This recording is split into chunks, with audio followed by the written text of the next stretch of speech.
Fala galera, como é que vocês estão? Galera, eu resolvi gravar esse vídeo aqui por conta de que eu recebi bastante dúvida quando eu gravei os vídeos do estúdio, de como montar um estúdio, né? E aí, muitas perguntas em relação a portfólio. Vamos falar um pouquinho mais sobre isso. Então, galera, portfólio é uma coisa muito disseminada, vamos falar assim, no mercado. Existem vários tipos de portfólio para vários tipos de negócios e empresas diferentes. E para a gente não é diferente, galera. O portfólio ele funciona justamente para você poder mostrar o seu trabalho para as pessoas, para os seus clientes poderem ver como que é a sua forma de trabalhar, como que funciona a sua edição, as suas poses, a sua direção, enfim, tudo isso vai ser mostrado no portfólio. E aqui nesse vídeo eu vou mostrar para vocês como que é a maneira correta de você fazer um portfólio, como você deve convidar alguém. Então é muito importante que você assista esse vídeo até o final e se inscreve aqui no canal caso você ainda não seja inscrito, beleza? Então vamos começar quebrando um tabu. Galera, portfólio não é só para quem é iniciante, tá? Ele tem várias funções, não só essa questão de você poder mostrar o seu trabalho para o seu cliente, mas também serve para o fotógrafo conseguir testar algo novo, testar um nicho novo, um público novo, testar poses novas, cenários diferentes, equipamentos diferentes, coisas que às vezes você não teria como arriscar com um cliente pagante, né? Porque se você cometer algum tipo de erro ali, acontece de você acabar perdendo uma oportunidade. Então, o portfólio funciona para iniciante, poder aprender a usar o seu equipamento, poder mostrar o seu trabalho, testar coisas novas, e para quem já é fotógrafo ali experiente, também funciona para você mudar o seu nicho, apresentar um público novo, uma campanha nova, um teste de cenário novo. Então primeiro a gente começa tirando isso da cabeça de que portfólio é só coisa de iniciante. Segunda coisa, galera, portfólio é grátis, tá bom? Pensa dessa maneira, se você está testando algo novo, se você quer mostrar o seu trabalho, o seu portfólio é de interesse seu. Então, quando você está oferecendo ele para alguém, o ideal é que você não custeie isso. Existem alguns profissionais que acabam oferecendo portfólio para as pessoas, mas em troca oferece poucas fotos, ou então acaba vendendo um pacote de fotos junto. Eu não acho isso correto, muito menos ético, principalmente se a pessoa não ficar sabendo disso com clareza desde o início. Na minha opinião, o portfólio, como ele funciona mais para você, aquela pessoa vai estar abdicando do tempo dela, aquela pessoa que você chamou vai estar abdicando do tempo dela, da disposição dela, da imagem dela, para estar oferecendo aquelas fotos para você utilizar de forma comercial, para você atrair novos clientes, testar coisas novas. Então, eu acredito que é uma troca justa, você oferecer essas fotos em troca do tempo da disposição dessa pessoa. E qual que é a primeira coisa que eu devo fazer no momento que eu vou fazer um portfólio? Eu já chamo alguém correndo, eu já decido algum equipamento, como que funciona? Galera, a primeira coisa que eu acho ideal você fazer no momento que você vai fazer o seu portfólio, a primeira coisa é traçar o perfil do seu portfólio. Então a primeira coisa é nicho. Você está fazendo um portfólio para atrair alguém para um determinado nicho, ou você está fazendo para iniciar uma campanha, ou para testar um cenário, ou para aprender a fotografar, caso você ainda não esteja bem iniciante no assunto.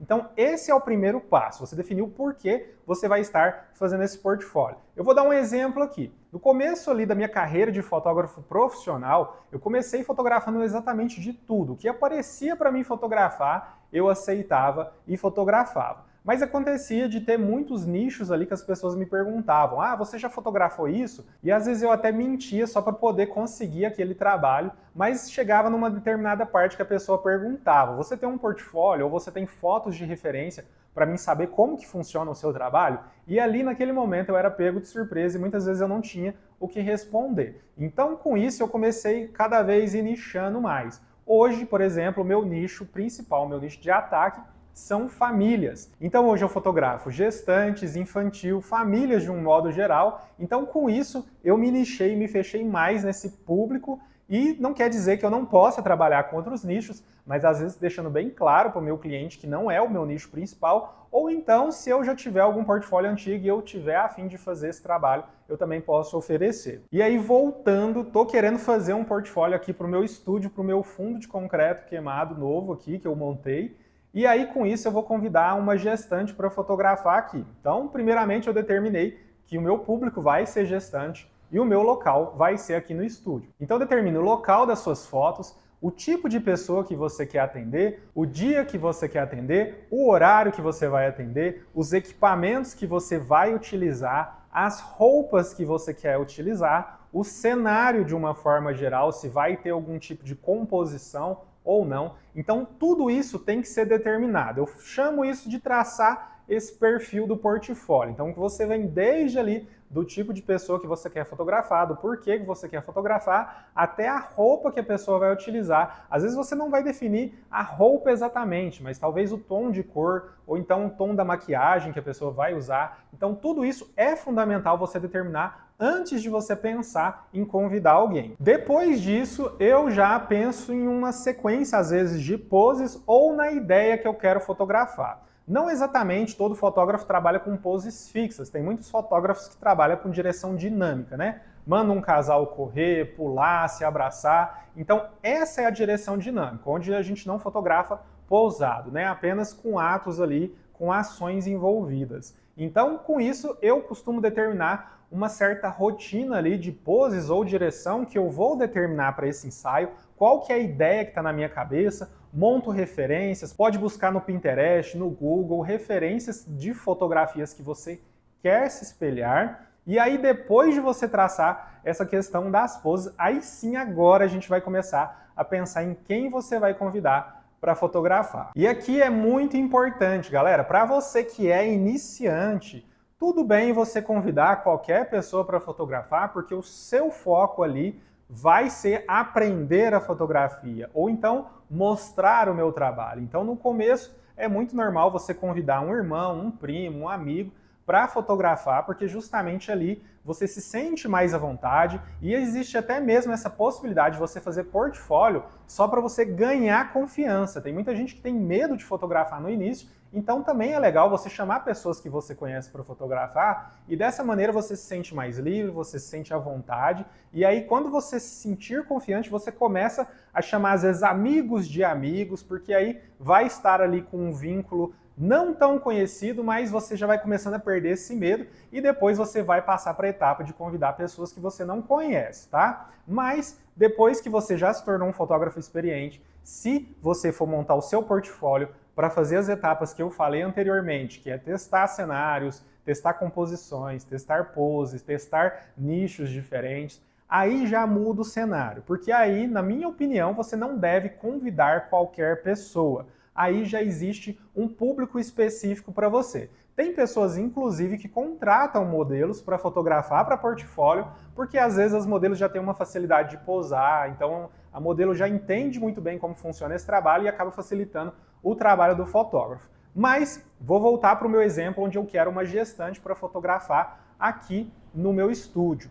Aí eu tenho que traçar alguns tipos de perfis de pessoas para eu trazer aqui. Algumas questões que você pode levar em consideração no ato de convidar uma pessoa é a história dessa pessoa, o poder aquisitivo e o ato de influência dessa pessoa. Por que eu gosto de pensar nesses 3 pontos? O primeiro deles, história. Galera, tem muita gente com uma história incrível, história de superação. Então, pensando na gestante que eu quero convidar, por exemplo, eu poderia pensar que às vezes é uma gestante que já está há muitos anos tentando engravidar, ou às vezes uma gestante que passou por algum problema na vida dela, e aí ela conseguiu conquistar essa gestação. Então existem histórias muito bonitas que podem ser contadas, e as histórias também atraem pessoas. No momento em que você fotografa alguém com uma história muito bonita que prenda as pessoas, elas às vezes podem se identificar com algum tipo de problema, ou elas podem se identificar com o ato que essa pessoa passou por uma dificuldade na gestação e ela vai acabar vindo até você para fotografar com você.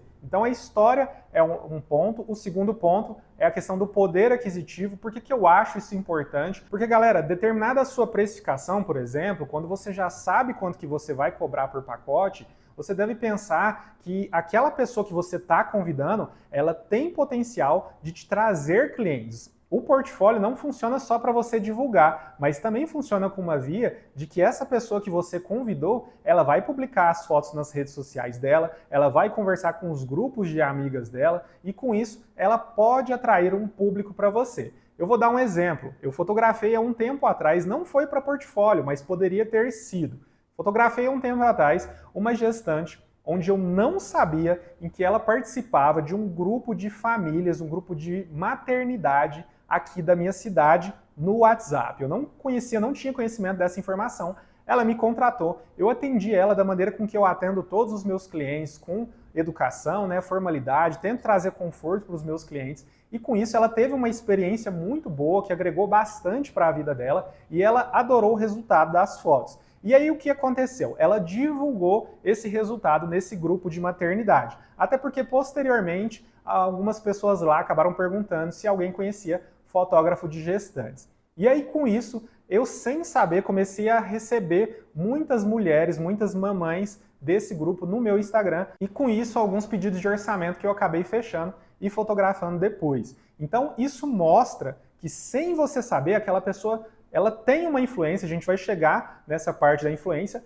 mas ela acaba trazendo esse público para você. E aí quando a gente fala de poder aquisitivo, o meu ticket já não é tão baixo quanto quando eu iniciei. E acontece de que se eu fotografar alguém com poder aquisitivo um pouco menor, acaba sendo uma situação um pouco ruim de conversar aqui, porque pode parecer como uma discriminação, mas não é. Mas galera, pensa o seguinte, se você fotografar alguém com poder aquisitivo menor, pode ser por escolha sua, mas você vai estar ignorando esse ato de que a pessoa pode trazer clientes, porque acaba que o ciclo em que ela se envolve vai chegar até você, e se aquele ciclo que chegar até você não tiver o poder aquisitivo para te contratar como fotógrafo, você vai acabar perdendo os muitos pedidos de orçamento que vão chegar para você. Então isso também já aconteceu comigo, já fotografei, por exemplo, aniversário infantil, onde aconteceu a mesma coisa através de divulgação. Muitas mães chegaram até mim e o meu ticket não é o mais baixo do mercado, e aconteceu de eu perder muitos pedidos de orçamento, porque essas mamães estavam buscando só preço. Mas a gente entra nisso num próximo vídeo, se vocês quiserem saber um pouco mais sobre essa questão, tipo de público que você vai atender, eu posso trazer também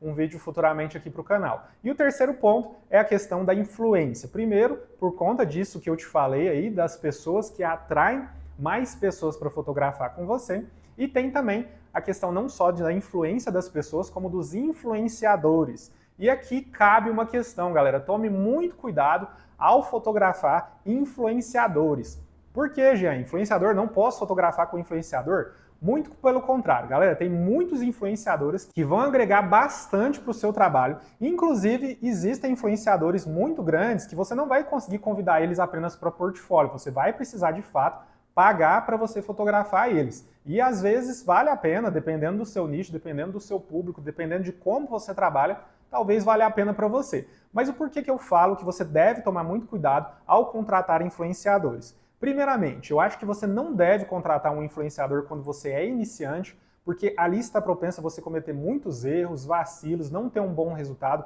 principalmente se você já não tiver portfólios anteriores para mostrar para essa pessoa, se ela for a primeira pessoa desse público que você vai fotografar, acaba que vai ser prejudicial para você se não tiver um resultado legal. Se for um influenciador que tiver com um ego bem inflado, ele pode inclusive sair falando mal de você e acabar prejudicando a sua ideia inicial de que era trazer mais gente para o seu trabalho. Então, leve em consideração isso. No momento que você for contratar um influenciador, você deve deixar muito bem conversado todas as etapas anteriores que eu falei sobre a questão do cenário, do horário, das roupas, das posições, dos equipamentos, tudo isso para que essa pessoa entenda e fique bem claro para ela. E se for um influenciador que você vai pagar para que essa pessoa divulgue de fato o seu trabalho, você deve deixar isso acordado também, como que vai ser feito essa divulgação. E um outro cuidado que você deve ter os influenciadores é que muitas vezes o público desses influenciadores é muito disperso. Por exemplo, eu já recebi várias vezes, acontece, principalmente quando você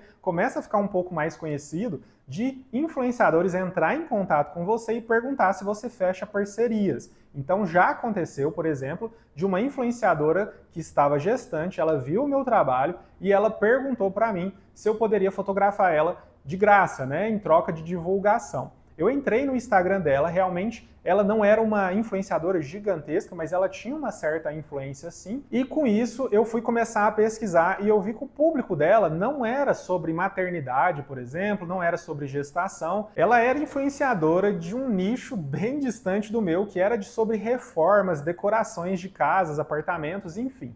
Então, com isso, eu entendi que se eu fosse fotografar ela, o que eu iria ter em troca é um público que não é do meu nicho. Então, aconteceria de chegar pessoas em mim, às vezes, perguntando se eu fotografava imóveis ou itens de decoração, produtos, e com isso eu não ia estar dentro do meu nicho. Então, dessa forma, eu acabei recusando essa parceria com essa influenciadora porque não ia me agregar em nada. E outro ponto específico, ela era influenciadora a nível nacional, então não quer dizer que na minha cidade ela seja muito reconhecida, mas a nível Brasil tem muitas pessoas de outras cidades que a conheceriam. E acaba que eu não ia ter essa oportunidade de fotografar pessoas que moram em outras cidades. Já pelo lado oposto, eu já fotografei, por exemplo, uma gestante que também não trabalhava dentro desse nicho, se eu não me engano, ela era contadora e ela veio até mim para me contratar, mas eu não sabia também. Ela era de uma igreja, de um núcleo de igreja aqui da minha cidade, e essa contadora, ela era bastante influente dentro dessa igreja dela, e com isso ela acabou me trazendo muitas mães de dentro dessa igreja dela, uma igreja bem grande aqui na cidade, eu não conhecia, confesso, mas isso me trouxe muitos clientes. Então vocês entenderam a diferença ali da influência com o influenciador? Então não quer dizer que nenhum influenciador vai te agregar, muito pelo contrário. Acontece de ter muitas influenciadoras, principalmente influenciadoras que falam sobre a rotina da vida, por exemplo, que quando elas estão grávidas, elas focam muito na maternidade e acabam atraindo muito esse público, principalmente se for uma influenciadora que estiver ali bem concentrada dentro da sua cidade. Então vai te trazer muitos clientes de dentro dessa cidade. Do contrário, seria um certo desperdício de eu fotografar, a não ser que de fato eu quisesse agregar a minha agenda ali de ter fotografado uma influenciadora famosa, mas aí já é outros 500, né? E por fim, depois de você definir a pessoa que você quer fotografar, o perfil, você vai atrás dessa pessoa, você conversa com essa pessoa, você explica tudo aquilo que eu falei sobre a questão de toda a disponibilidade dela, e ela tem que entender que ela tem que estar disposta a prestar o serviço conforme você quer. Nada de fazer com que a pessoa dê palpite sobre o portfólio que você quer traçar, justamente porque é você que está criando esse portfólio da maneira que você quer. Então, se você determinou um local, um horário, uma roupa, um estilo, poses, essa pessoa deve aceitar todos esses passos. E tá tudo bem se a pessoa recusar o trabalho com você, tem muitas pessoas que têm vergonha, então não gostam de fotografar, e tá tudo bem, não insista com essas pessoas, porque pode acabar sendo ruim para você fotografar uma pessoa que não quer ser fotografada. E com isso eu também gosto de pensar que é importante você ter um contrato, pelo menos de uso de imagem, um contrato bem simples, de meia página, que essa pessoa vai assinar autorizando o uso de imagem dela. Porque o que vai acontecer é que você vai utilizar essas imagens para divulgação, às vezes você vai criar álbuns, quadros, fotos, arquivos de mídias digitais, às vezes você vai concorrer a algum concurso online, utilizar em alguma palestra, enfim. E essa pessoa tem que ceder o uso da imagem dela, porque posteriormente, se ela se arrepender, ela não vai chegar até você pedindo para que você não divulgue e você vai acabar perdendo todo aquele trabalho. Então eu acho sim que é importante ter um contratozinho de uso de imagem bem simples que você consegue achar vários modelos aí no Google. Conseguiram entender aqui, galera, todo o conceito do portfólio para você utilizar para sua divulgação? Então, se você quer atuar num nicho diferente, fotografe vários portfólios para que você pegue confiança, para que você tenha um catálogo para apresentar para os seus clientes. Se você estiver iniciando, fotografe bastante, não importa o nicho, para que você aprenda a dominar a sua câmera, aprenda a ganhar confiança frente ao seu cliente. Se você quiser testar um local novo também, fotografe bastante. Então, o portfólio em si, ele é muito agregador e vale para todos os tipos de pessoa, tanto iniciante como fotógrafos experientes. Mas se ficou alguma dúvida, usa o campo de comentários aqui embaixo para mandar uma pergunta aí, para mandar sua dúvida, que eu e outras pessoas podem acabar te ajudar aí em relação a essa questão. Se esse vídeo foi útil para vocês de alguma maneira, o que eu peço em troca é que vocês deixem o like, compartilhem com algum amigo de vocês, se inscrevam no canal caso vocês ainda não sejam inscritos e ativem o sininho para receber as recomendações, beleza? A gente se vê no próximo vídeo e até lá. Valeu, tchau, tchau!